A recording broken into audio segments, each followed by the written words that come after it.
Number 14 is a rational expression equation to solve. So remember, if it's not simple in a way, then you always refer back to the LCD, which in this case, if you think of that as over 1, this has an x that has two x's, so we need both of them, x squared. Or I like to write it as x times x, so we can see what x squared really means.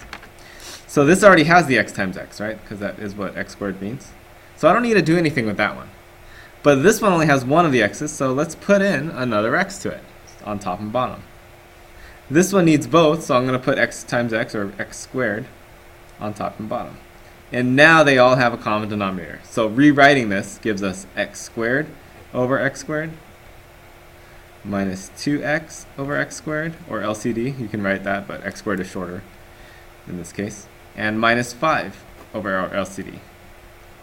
And since they're all the same LCD, we can cancel them out by multiplying both sides by x squared. And now it just becomes a quadratic. X squared minus 2x equals negative 5, which quadratics we want to make equal to 0. So I'll turn it into a plus 5. So that way it's equal to 0. So how do we solve a quadratic like this? Well, I can try factoring it. You'll see that you'll get stuck. How do I know that? Because I'm looking at the multiple choices, and obviously this is something that probably you have to use the quadratic formula for. So let's start off with that. Discriminant. B squared minus 4ac. So it's negative 2 squared minus 4 times a times c. That's 1 times 5. So I get 4 minus 20 is negative 16. So inside the square root, I'm going to put that. So putting in the quadratic formula, which is the opposite b over 2a, and the discriminant on top inside the square root, we get x is equal to opposite of b over 2a, so that's positive 2 over 2 times 1. But on top, we're going to put the plus or minus square root of negative 16. So now it's just about simplifying this, and we should get one of these answers.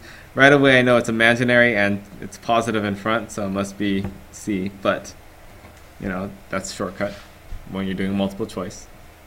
Imaginary because it's negative, positive in front. But let's just go and work this all the way out just so we can practice doing that.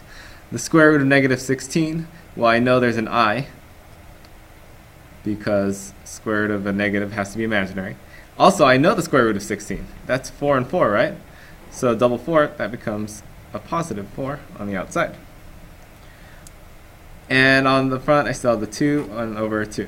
Now we just have to simplify this.